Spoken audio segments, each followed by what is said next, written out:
and it got cut short, kind of. I left it in November or late October. Medical issues, if you couldn't tell. Kind of bald. But, all right, I got it. It's easier to talk with it all. So I'm just going to go ahead and start right into it. My Christian walk began basically when I was born. Kirkland taught me this little joke earlier that her preacher said to her. I was basically drugged by my parents when I was a kid. Me and my brothers were drugged to church and drugged back home. So, all the Sunday mornings that we didn't want to go to church, we wanted to sleep in, like most of y'all probably feel. They made us get up and go anyway. So I've always gone to church every Sunday. I could probably count on maybe 10 fingers of how many times I've missed church. Except for when I was in the hospital, but we'll get to that. So the main thing that I can remember is in 5th grade, me and some of the girls and guys that I went to church with and grew up with my whole life took a confirmation class with our preacher at the time, and that's when I really I really started believing during that class, and I believed everything he was saying and all the things we were learning about. And we got baptized after the class ended in Kahili Creek. Most of you probably have never heard of Kahili Creek, but they probably have. But that's when I really came to Christ and started believing, and I never turned back after that. All the way through middle school, some of high school, still going to church every Sunday, nothing big. I just was the normal little Christian girl that always went to church. But the nerd, most people would say. But in 11th grade, like towards the end, like in the spring of 11th grade, April 25th was a Sunday. So we, like every Sunday, we get up and go to church, except for my dad, because he said he was sick, but he wasn't really sick. But he didn't go to church that morning. But we went to church, and Mom saw a sign that morning. There's something special between redbirds and her from her mom. But usually when she sees a redbird, she's like, okay, something. She's kind of on the look. She was like, okay, maybe my granddad's gonna pass out, or something's bad gonna happen at church, or something like that. So she kind of had that in the back of her mind when we were at church. And it turns out it was not my granddad that passed out, it was me. I passed out at the end of the service and had a seizure. And the ambulance came, they called the ambulance, and they didn't really want to take me to the emergency room because I woke up and I was completely fine. I was like, I honestly didn't want to go. I was like, I don't want to get an IV. I cannot stand IVs. And so I was like, nah, I don't think we should go. But my mom saw me fall, and she saw me pass out, and I basically, most people pass out like, they like faint, and fall down, but Mom said I fell like a tree trunk, like literally straight over. And so she said I hit my head pretty hard. Don't remember any of it, but she was like, no, you gotta go to the emergency room, we need to get you checked out. And so we went, had to ride the ambulance, and I was fine, so I thought it was kind of cool. Like, I had never ridden in the back of an ambulance, so I was like taking pictures, like, oh my gosh, I'm in the back of an ambulance. Not knowing what was about to happen. So we get to the emergency room, and they do like a head CT. And by the way, we live in a really small town, so I knew the doctors and everything. And so it took a long time to get the results back in. Like, they weren't coming to my room to tell me anything, and so I was kind of like, what's going on? But then Brandy Floyd, which is a PA that we go to, she walked in and told my parents to come outside, that she had to tell them something, and I was like, okay, usually that means might be something bad. So I was just trying to think of what could go wrong, but then they come back in crying, and I'm like, oh gosh, what's going on? And they tell me that they saw a mass on my brain, in the frontal lobe right here. and that I needed to be life-flighted, basically, to Atlanta. And then I knew, okay, it's pretty bad if I'm going to Atlanta, because Atlanta, that's the big deal. So we get there, and they figure out it's a tumor in my brain and that it needs to be removed pretty much immediately. So that was on Sunday, and then that Wednesday, the 28th, I had surgery to get it removed, and they told me that they couldn't get everything out, but they were like, yeah, it might not ever grow back, who knows. So I was like, okay, I'm just gonna forget about it. Oh, it's funny now, I had that little tiny little scar that I thought was a huge deal until now. But so then everything continued, life was normal. Me and Taylor and her little sister Abby, we actually got to go to Passion. I don't know if y'all heard of that, in Atlanta.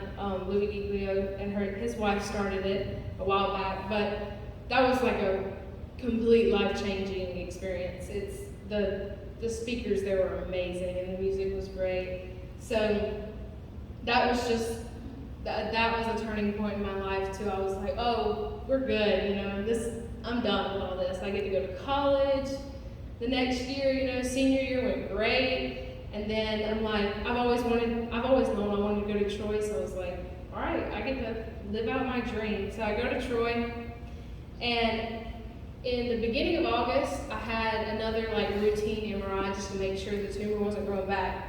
And we usually get the results in a few days later online, and I noticed that the results came in. So I was walking back from class to Trojan Village, where we live, and I looked at it, and I can't understand all the doctor language, so I was like, I just looked for the words like normal, no growth, that kind of stuff. So I look at it, and it's like, I see abnormal and slight growth and those kind of words, so I'm like, that's new. But I was like, it's probably nothing, it's probably, just weird things. So I called my parents, and they were like, yeah, we saw it too, we're questioning it or whatever. So Mom calls my oncologist, and he told her that it was true, it was growing back. So that's in August, the first month that I get to college, living out my dream. And so from then on, they didn't really know when I was going to have a surgery, but they knew I needed another surgery, and they said they could go in the same scar. And so I was like, okay, well, that'll be good. I'll look the same, probably. Didn't end up looking the same, but anyway.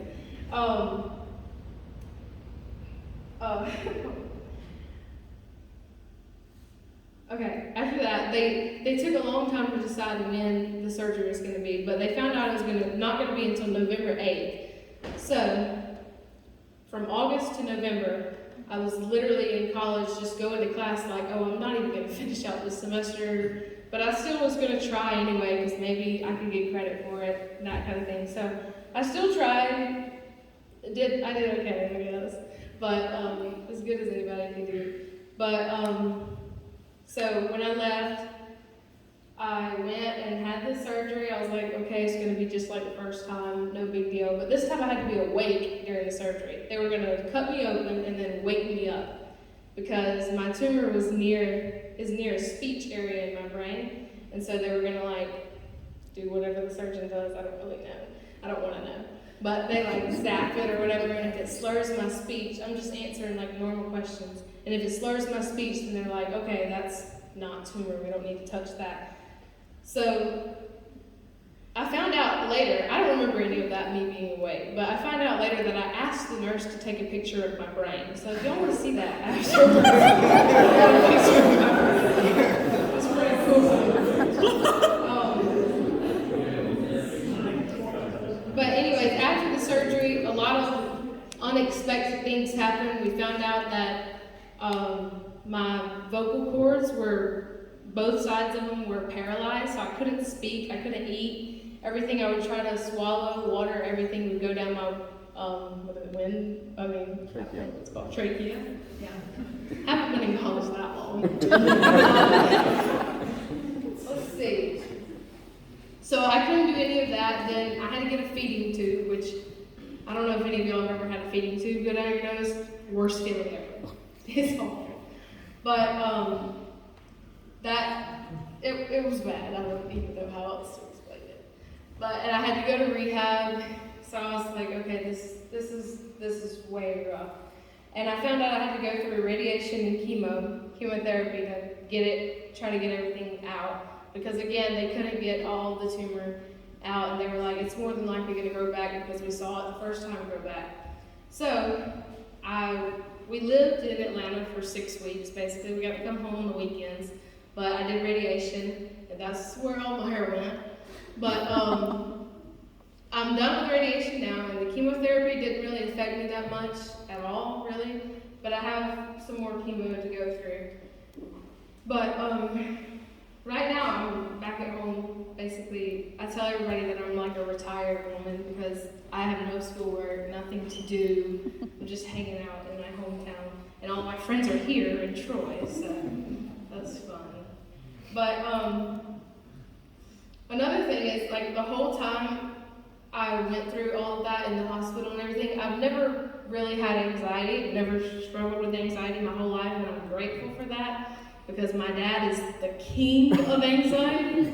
Everything, he tells people that he fell yesterday and now he's like, oh, my hip hurts, I'm probably dying, you know.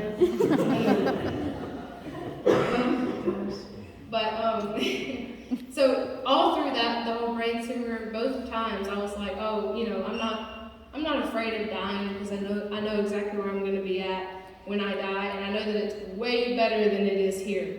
And I know that I'm going to a way better place. But I did struggle with a little bit of anxiety when they put the IVs in, because that's, to me, in my opinion, I could have 10 more brain surgeries and never have another IV. Seriously, it's the worst thing ever in my opinion. But okay, that's basically it. Now we're here, and I get to come back to Troy in the fall, so that's exciting. And I am on the leadership team, technically, even though I'm not here. So I'll be on the leadership team when I come back. That'll be fun. A new experience. But my radiation mask that I had to wear getting radiation is really cool, and I wanted to show y'all. And let's see. The song that we sang, Come Thou Fount, I don't know if any of y'all know what the word Ebenezer means or where it comes in the Bible, but I'm just going to read this for y'all real quick, if I can find it. My dad sent it to me.